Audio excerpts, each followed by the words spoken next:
Happy Prince. High above the city on a tall column stood a statue of the Happy Prince. He was gilded all over with thin leaves of fine gold. For eyes he had two bright sapphires, and a large red ruby glowed on his sword hilt. He was very much admired indeed. "He is as beautiful as a weathercock," remarked one of the town councillor, who wished to gain a reputation for having artistic tastes. "Only not quite so useful," he added, fearing lest people should think him unpractical, which he really was not. "Why can't you be like the Happy Prince?" asked a sensible mother of a little boy who was crying for the moon. "The Happy Prince never dreams of crying for anything."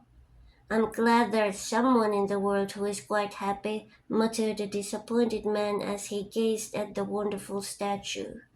"He looks just like an angel," said the charity children as they came out of the cathedral in their bright scarlet cloaks and their clean white pinafores. "How do you know?" said the mathematical master. "You have never seen one." "Oh, but we have in our dreams," answered the children, and the mathematical master frowned and looked very severe, for he did not approve of children dreaming. One night there flew over the city a little swallow. His friends had gone away to Egypt 6 weeks before, but he had stayed behind, for he was in love with the most beautiful reed. He had met her early in the spring as he was flying down the river after a big yellow moth, and had been so attracted by her slender waist that he had stopped to talk to her.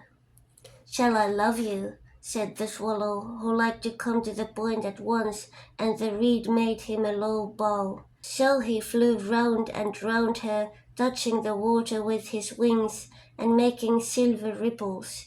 This was his courtship, and it lasted all through the summer. "It is ridiculous attachment," twittered the other swallows. "She has no money and far too many relations." And indeed, the river was quite full of reeds. Then when the autumn came, they all flew away. After they had gone, he felt lonely and began to tire of his lady love. "She has no conversation," he said, "and I'm afraid that she is a coquette, for she's always flirting with the wind." And certainly, whenever the wind blew, the reed made most graceful courtesies. "I admit that she is domestic," he continued, "but I love traveling, and my wife, consequently, should love traveling also. Will you come away with me?" he said finally to her, but the reed shook her head. She was so attached to her home. "You have been trifling with me," he cried. "I am off to the pyramids. Goodbye," and he flew away.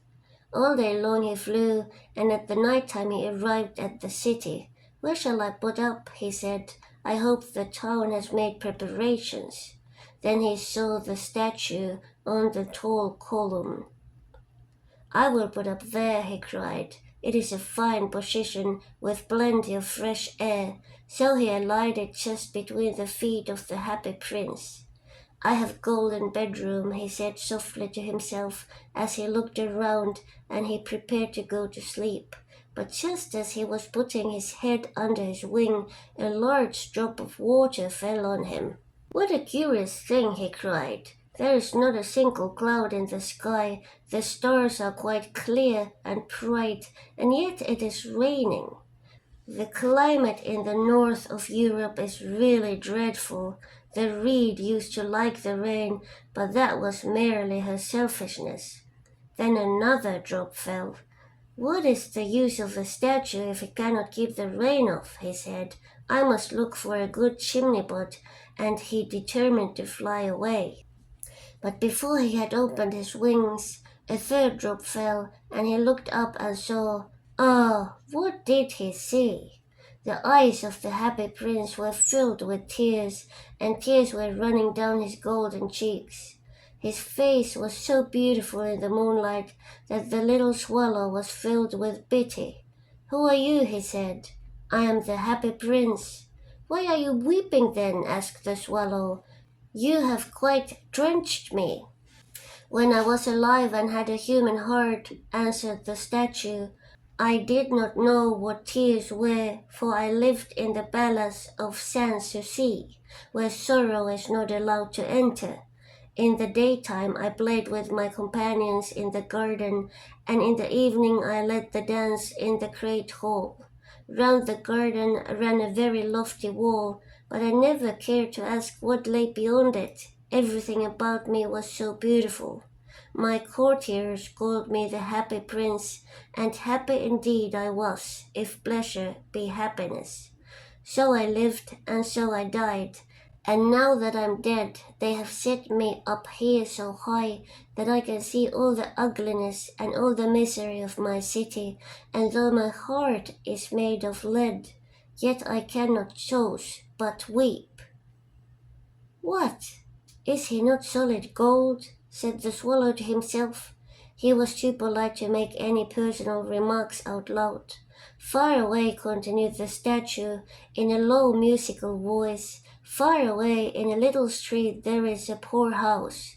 One of the windows is open, and through it I can see a woman seated at the table. Her face is thin and worn, and she has coarse red hands, and pricked by the needle, for she is a seamstress. She is embroidering passion flowers on a satin gown for the loveliest of the queen's maid of honors to wear at the next court ball. In a bed in the corner of the room her little boy is lying ill. He has fever and is asking for oranges. His mother has nothing to give him but river water, so he is crying. Swallow, swallow, little swallow, will you not bring her the ruby out of my sword hilt? My feet are fastened to this pedestal, and I cannot move. I am waited for in Egypt, said the swallow. My friends are flying up and down the Nile and talking to the large lotus flowers. Soon they will go to sleep in the tomb of the great king. The king is there himself in his painted coffin. He is wrapped in yellow linen and embalmed with spices. Round his neck is a chain of pale green jade, and his hands are like withered leaves. Swallow, swallow, little swallow, said the prince, will you not stay with me for one night and be my messenger? The boy is so thirsty and the mother so sad. I don't think I like boys, answered the swallow. Last summer when I was staying in the river, there were two rude boys, the miller's sons, who were always throwing stones at me. They never hit me, of course. We swallows fly far too well for that, and besides, I come of a family famous for its agility, but still it was a mark of disrespect. But the happy prince looked so sad that the little swallow was sorry. It is very cold here, he said, but I will stay with you for one night and be your messenger. Thank you, little swallow, said the prince. So the swallow picked out the great ruby from the prince's sword and flew away with it in his beak over the roofs of the town. He passed by the cathedral tower where the white marble angels were sculptured. He passed by the palace and heard the sound of dancing. A beautiful girl came out on the balcony with her lover. How wonderful the stars are, he said to her, and how wonderful is the power of love. I hope my dress will be ready in time for the state ball, she answered. I have ordered passion flowers to be embroidered on it, but the seamstresses are so lazy. He passed over the river and saw the lanterns hanging to the masts of the ships. He passed over the ghetto and saw the old Jews bargaining with each other and weighing out money in copper scales. At last he came to the poor house and looked in. The boy was tossing feverishly on his bed, and the mother had fallen asleep. She was so tired.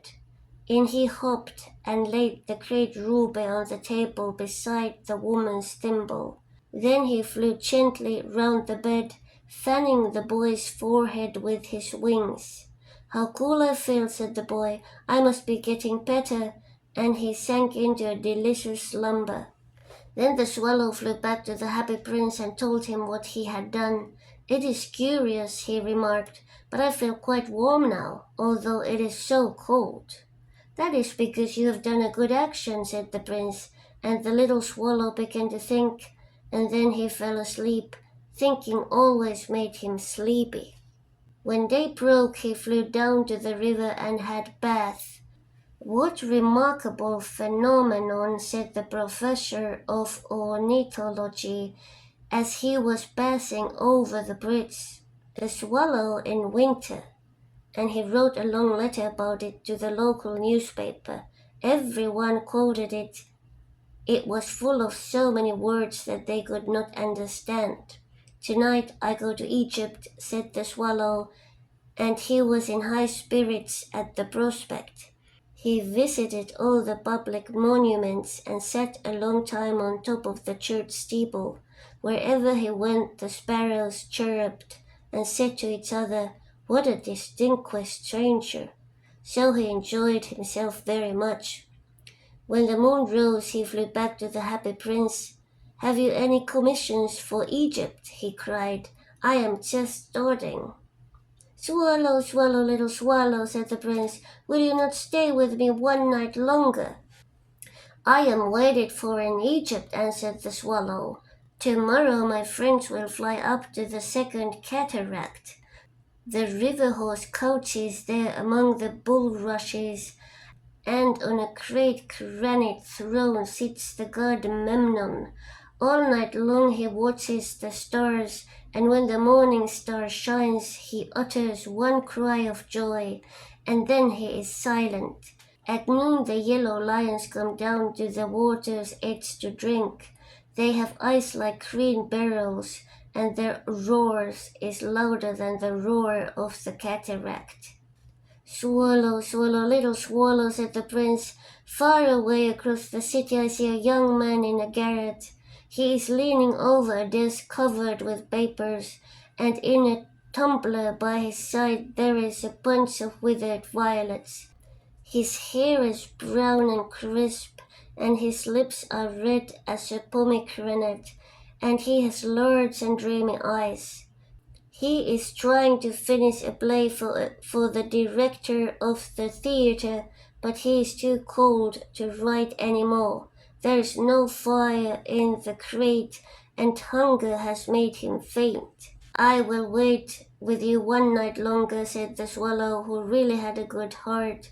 "Shall I take him another ruby?" "Alas, I have no ruby now," said the prince. "My eyes are all that I have left. They are made of rare sapphires, which were brought out of India 1,000 years ago. Pluck out one of them and take it to him. He will sell it to the jeweler and buy food and firewood and finish his play." "Dear prince," said the swallow, "I cannot do that." And he began to weep. "Swallow, swallow, little swallow," said the prince, "do as I command you." The swallow plucked out the prince's eye and flew away to the student's garret. It was easy enough to get in, as there was a hole in the roof. Through this he darted and came into the room. The young man had his head buried in his hands, so he did not hear the flutter of the bird's wings, and when he looked up he found the beautiful sapphire lying on the withered violets. "I am beginning to be appreciated," he cried. "This is from some great admirer. Now I can finish my play," and he looked quite happy. The next day the swallow flew down to the harbor. He sat on the mast of the large vessel and watched the sailors hauling big chests out of the hold with ropes. "Heave ahoy!" they shouted as each chest came up. "I'm going to Egypt," cried the swallow, but nobody minded, and when the moon rose he flew back to the happy prince. "I am come to bid you good-bye," he cried. "Swallow, swallow, little swallow," said the prince, "will you not stay with me one night longer?" "It is winter," said the swallow, "and the chill snow will soon be here." In Egypt the sun is warm, and the green palm trees and the crocodiles lie in the mud and look lazily about them. My companions are building a nest in the temple of Baalbek, and the pink and white doves are watching them and cooing to each other.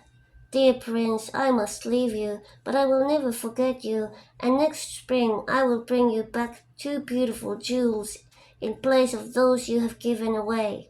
The ruby shall be redder than the red rose, and the sapphire shall be as blue as the great sea. In the square below, said the happy prince, there stands a little match girl. She has left her matches fall in the gutter, and they are all spoiled. Her father will beat her if she does not bring home some money, and she is crying. She has no shoes or stockings, and her little head is bare. Pluck out my other eye and give it to her, and her father will not beat her.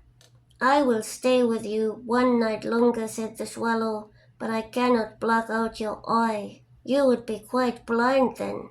Swallow, swallow, little swallow, said the prince, do as I command you. So he plucked out the prince's other eye and tottered down with it. He swooped past the match girl and slipped the jewel into the palm of her hand. What a lovely bit of glass, cried the little girl, and she ran home laughing. Then the swallow came back to the prince. You are blind now, he said, so I will stay with you always. No, little swallow, said the poor prince, you must go away to Egypt. I will stay with you always, said the swallow, and he slept at the prince's feet. All the next day he sat on the prince's shoulder and told him stories of what he had seen in strange lands. He told him of the red ibises, who stand in long rows on the banks of the Nile and catch goldfish in their beaks, of the sphinx, who is as old as the world itself and lives in the desert and knows everything, of the merchants who walk slowly by the side of their camels and carry amber beads in their hands, of the king of the mountains of the moon, who is as black as ebony and worship a large crystal, of the great green snake that sleeps in the palm tree and has 20 priests to feed it with honey cakes, and of the pygmies who sail over the big lake on large flat leaves and are always at war with the butterflies.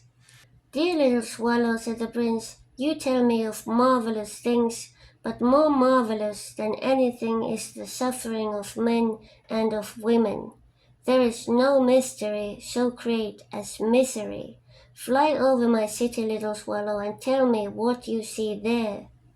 So the swallow flew over the great city and saw the rich making merry in their beautiful houses, while the beggars were sitting at the gates. He flew into dark lanes and saw the white faces of the starving children looking out listlessly at the black streets. Under the archway of the bridge 2 little boys were lying in one another's arms to try and keep themselves warm. How hungry we are, they said. You must not lie there, shouted the watchman, and they wandered out into the rain. Then he flew back and told the prince what he had seen. I am covered with fine gold, said the prince. You must take it off leaf by leaf and give it to my poor. The living always think that gold can make them happy. Leaf after leaf of the fine gold the swallow picked off, till the happy prince looked quite dull and grey. Leaf after leaf of the fine gold he brought to the poor, and the children's faces grew rosier, and they laughed and played games in the street. We have bread now, they cried. Then the snow came, and after the snow came frost. The streets looked as if they were made of silver, they were so bright and glistening. Long icicles like crystal daggers hang down from the eaves of the houses. Everybody went about in furs, and the little boys wore scarlet caps and skated on the ice. The poor little swallow grew colder and colder, but he would not leave the prince. He loved him too well. He picked up crumbs outside the baker's door when the baker was not looking and tried to keep himself warm by flapping his wings. But at last he knew that he was going to die. He had just strength to fly up to the prince's shoulder once more. "Goodbye, dear prince," he murmured. "Will you let me kiss your hand?" "I'm glad that you are going to Egypt at last, little swallow," said the prince. "You have stayed too long here, but you must kiss me on the lips, for I love you." "It is not to Egypt that I'm going," said the swallow. "I'm going to the house of death. Death is the brother of sleep, is he not?" And he kissed the happy prince on the lips and fell down dead at his feet. At the moment a curious crack sounded inside the statue, as if something had broken. The fact is that the leaden heart had snapped right in two. It certainly was a dreadful hard frost. Early the next morning, the mayor was walking in the square below in company with two councillors. As they passed the column, he looked up at the statue. "Dear me, how shabby the happy prince looks," he said. "How shabby indeed," cried the two councillors, who always agreed with the mayor, and they went up to look at it. "The ruby has fallen out of his sword, his eyes are gone, and he is golden no longer," said the mayor. "In fact, he is little better than a beggar." "Little better than a beggar," said the town councillors. "And he is actually a dead bird at his feet," continued the mayor. "We must really issue a proclamation that birds are not to be allowed to die here," and the town clerk made a note of that suggestion. So they pulled down the statue of the happy prince. "As he is no longer beautiful, he is no longer useful," said the art professor of the university. Then they melted the statue in a furnace, and the mayor held a meeting of the corporation to decide what was to be done with the metal. "We must have another statue, of course," he said, "and it shall be a statue of myself." "Of myself," said each of the town councillors, and they quarrelled. When I last heard of them, they were still quarrelling. "What a strange thing," said the overseer of the workmen at the foundry. "This broken lead heart will not melt in the furnace. We must throw it away." So they threw it on a dust heap where the dead swallow was also lying. "Bring me two most precious things in the city," said God to one of his angels, and the angel brought him the leaden heart and the dead bird.